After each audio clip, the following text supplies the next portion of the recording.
Title: My parents convinced my fiancé to marry my older brother. They said, he's successful with a real future.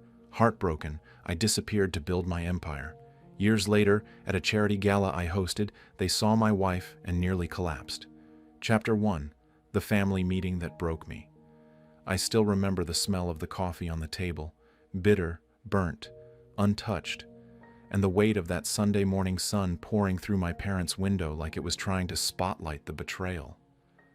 We were all there, me, my fiancée Alina, my parents, and my older brother Derek. They'd called it a family breakfast, but the tension told me otherwise. Alina was unusually quiet, her engagement ring heavy on her finger, her eyes darting between mine and my mother's. My father cleared his throat. "Son, we need to talk about the wedding." I frowned. "What's there to talk about?" "We're 6 weeks away. Venues are booked." Alina picked her dress. My mother cut me off. "You're not ready." "What?" "You're still struggling. Your little business hasn't taken off, and marriage needs stability. Responsibility." Alina looked down. I blinked, stunned. "You mean to tell me you think I shouldn't marry because I'm not Derek?" Derek sat silently, arms crossed, not saying a word. But he didn't deny it either. My mother exhaled through her nose. "Alina needs someone secure, someone with a real future. You're talented, sweetheart. But Derek's already there. He's VP at Sabletech. He has a penthouse, a 401k, stock options. I'm building something real too," I snapped. "Just because it's not flashy yet..." My father raised a hand. "It's not personal. We love you. But we also know what's best for Alina." And that's when I knew. They'd talked to her, convinced her, pressured her. Alina finally looked at me, and I saw it in her eyes. Guilt, but also agreement. "I'm sorry," she whispered. I just think maybe your parents are right." I stood. That moment didn't need shouting. It didn't need drama. Just silence. I took off the ring I was planning to give her at the altar and placed it gently in front of her. "Then this is the last family breakfast I'll ever attend." And I left. No bags, no speech, just a cold wind at my back and a fire building inside me. They thought I was a boy without direction. They had no idea I was about to become a man with an empire. Chapter 2: The vanishing act I didn't pack. I didn't explain. I simply vanished. That same afternoon, I walked out of my parents' house with nothing but my wallet and my car keys. No luggage, no goodbye, just the brutal silence of a son they never believed in. I drove, for hours, across state lines, through unfamiliar towns, radio off, mind racing. Eventually, I found myself staring at the Pacific Ocean from a roadside overlook in California, the sun dropping like a curtain over the horizon. That's when I made a promise. Not to them, but to myself. I'll never beg to be loved again. I'll build something so powerful, they'll regret ever thinking I wasn't enough. The years that followed. I started small. A co-working desk in a startup incubator. I cleaned offices at night to pay for ad space during the day. I coded. I sold. I failed. I learned. I pivoted. I taught myself everything. Branding, logistics, finance, digital marketing. Every birthday I missed, every Thanksgiving spent alone, I added fuel to the fire. They thought I disappeared into failure, but I was quietly becoming something bigger. 3 years later, I launched my first company, NovaCaps, a boutique venture firm that funded underdog startups. By year 5, I wasn't just surviving. I was being invited to Forbes panels. I was hiring people like Derek used to command, and I was still invisible to them. By design. The final push. But success wasn't enough. Something still burned inside me. Not just the betrayal from Alina, but the smug way my parents had treated my love like a transaction, like I was the charity case, the weaker son. And that's when fate handed me an opportunity. I was asked to co-sponsor a charity gala in my hometown. Not just any gala, the annual Legacy fundraiser, hosted at the same country club where my family had celebrated Derek's engagement. Suddenly, I wasn't invisible anymore. I was anonymous power, and I knew exactly what I'd do next. Chapter 3. The guest list. The gala planning team didn't know who I was. Not really. To them, I was just Mr. Reeves, the quiet philanthropist funding half the event. I made one simple request: full control over the guest list and seating chart. No one questioned it. Money talks. The invitations I used aliases. My company's name was nowhere. Even the email address was a shell, everlight.events@protonmail.com. But the invitations were exquisite. Embossed gold leaf on ivory cardstock, delivered by hand. One landed in my parents' mailbox, another in Derek's office. And one, the final one, was delivered to Alina's condo, hand-addressed with perfect calligraphy. To Ms. Alina Walker. You are cordially invited to the Legacy Fundraising Gala, benefiting the Underprivileged Youth Foundation. Formal attire, black tie. Location, Belridge Country Club. Date, October 21st, 7 p.m. My parents' reaction from a distance. I still had eyes in town, old classmates, a few former neighbors. One sent me a photo from outside my parents' house the day the invitation arrived. My mother stood frozen in the doorway, holding the envelope like it was radioactive. My father, ever the skeptic, flipped it over and muttered something. The neighbor swore he heard, "We weren't invited last year. Why now?" They didn't know it yet, but this year's gala wasn't just a fundraiser. It was the beginning of their reckoning. A carefully crafted scene. The seating chart was a masterpiece of subtle traps. My parents, center table, facing the stage. Derek and Alina, placed at table 4, labeled Distinguished Guests. Across the ballroom, my table, marked only as benefactor. The final blow was already in place. A short speech scheduled just before dessert, listed in the program as Honoring a New Kind of Legacy, keynote by special guest that special guest, me, the calm before the fire.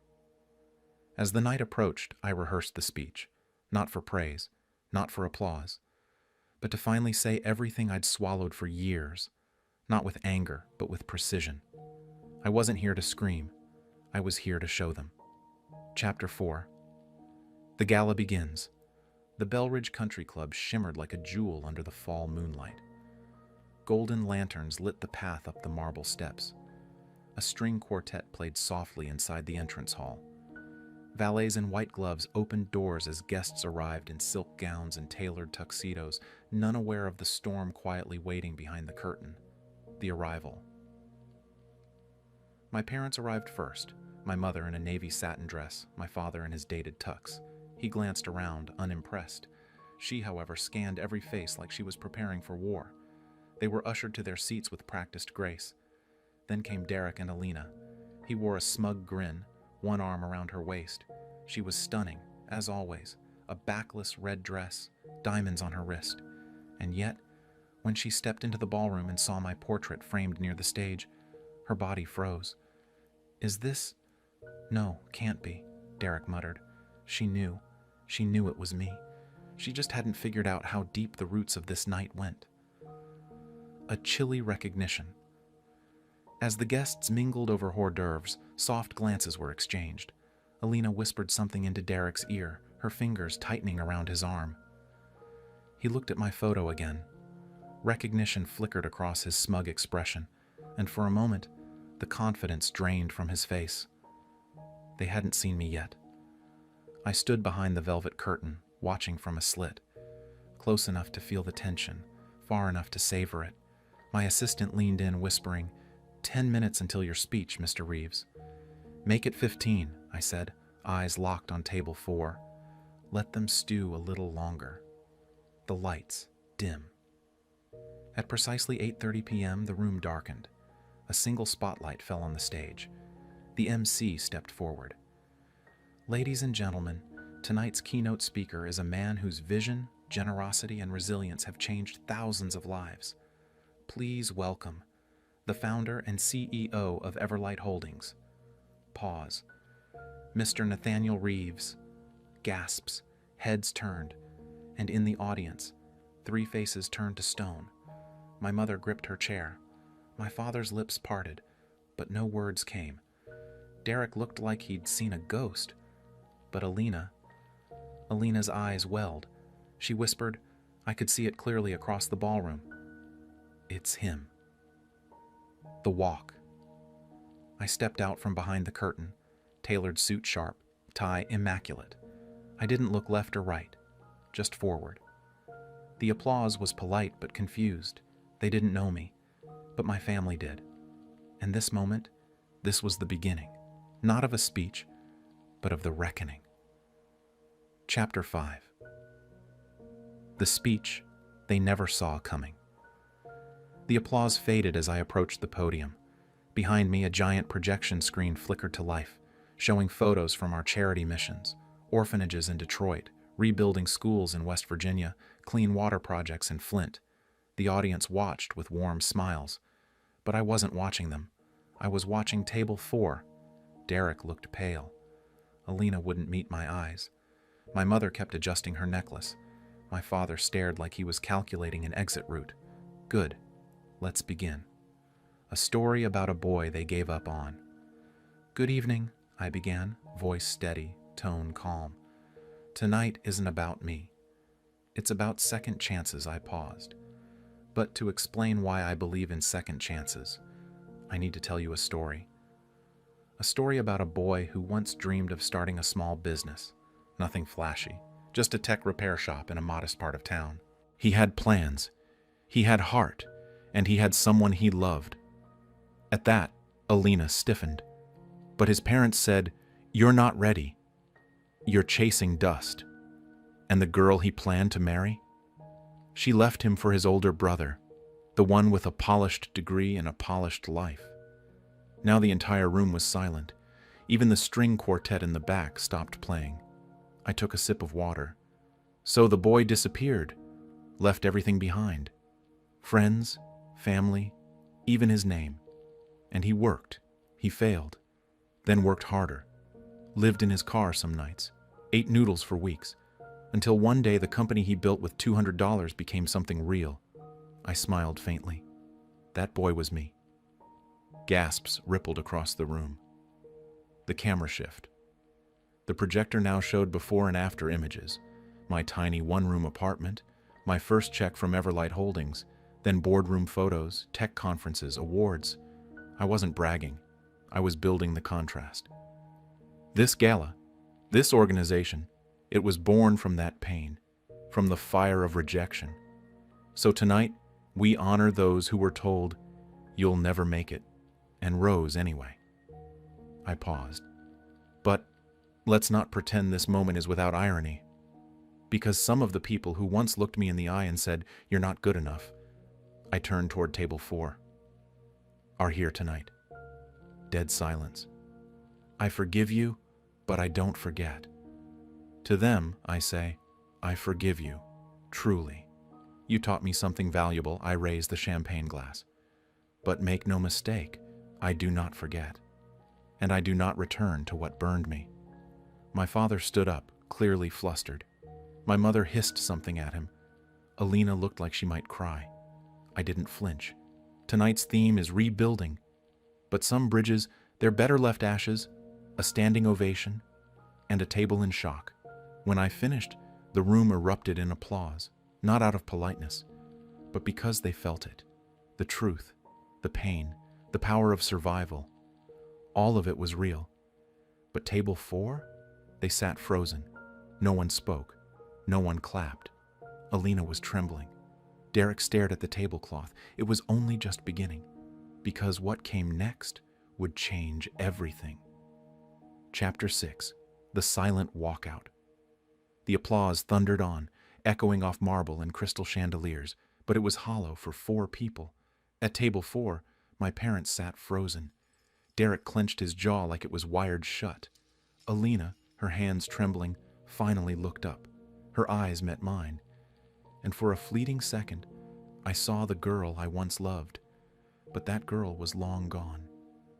They know who you are. As I stepped down from the stage, a stream of donors and guests approached me. Incredible speech. You've inspired us all. You should run for office." I nodded politely, grateful, but watching from the corner of my eye. My family stood one by one. First Derek, face red with anger. Then my mother, clutching her clutch like it was a lifeline. Then my father, stiff and mechanical. Last, Alina. Her eyes were wet, but she said nothing. They turned to leave. "Let them go," my wife whispered from behind me. A soft hand found mine. It was Amara, my wife, strong, brilliant, the woman who helped me rebuild brick by brick. She leaned close. "Let them go. They walked out on you years ago. This time they're just walking out of a room." I exhaled. Years of pain and longing collapsed into that moment. I didn't need closure. They had just handed it to me, in silence. The gala continues without them. As they disappeared through the grand exit doors, a few guests turned to whisper. Some recognized them, some had heard rumors, but most didn't care. Because the story of the night wasn't about the family that abandoned a son, it was about the man who rose anyway, and the woman who stood beside him. Behind the curtain, a secret reveal backstage.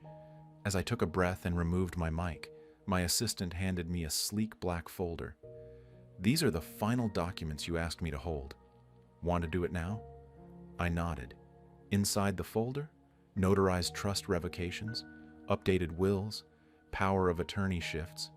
The real family legacy, once promised to Derek, was now redirected.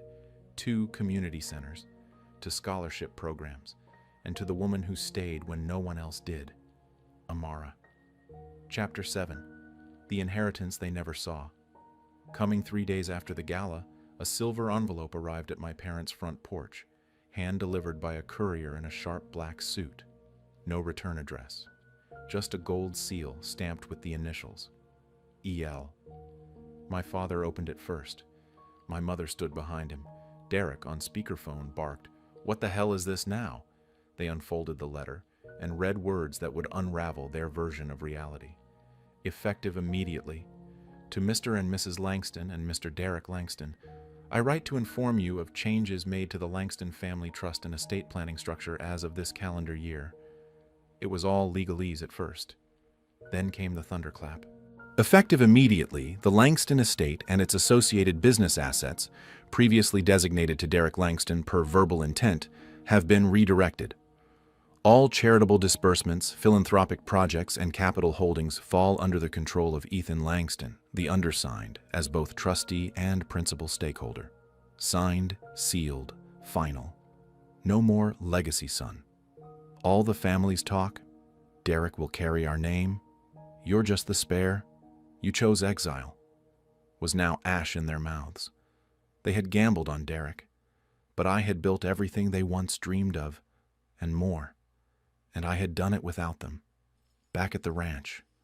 Meanwhile, I sat on the patio of my Colorado ranch, watching Amara feed the horses. The sun was setting low behind the Rockies, casting fire across the sky. My phone buzzed with 3 missed calls, all from Mom. I silenced it, then checked my calendar. Next, board meeting for the Langston Innovation Grant. Guest speaker, Amara Langston. A name they'd never thought she'd carry when they saw the press release a week later. Amara Langston to chair Education Reform Panel. I'm sure it stung. The same woman they once treated like a footnote in my past now bore the family name, but by choice, not pressure, not guilt, not manipulation.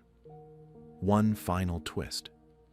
They thought they chose the right son, but in choosing Derek, they lost everything they thought they'd gain: influence, money, legacy, control. And in trying to destroy my future, they guaranteed I'd never need them in it. Epilogue. The seat that stayed empty. 1 year later, I hosted a private dinner on the anniversary of the charity gala. Not a 1,000-person event this time. Just a quiet evening in my vineyard estate, lit with string lights, soft jazz echoing off the stone columns. Close friends, trusted partners, Amara by my side. There was one empty seat at the long oak table. It had a name card, reserved, Langston family, deliberately placed. left untouched, a gentle reminder. Some of my guests asked softly, "Wasn't this for your parents?"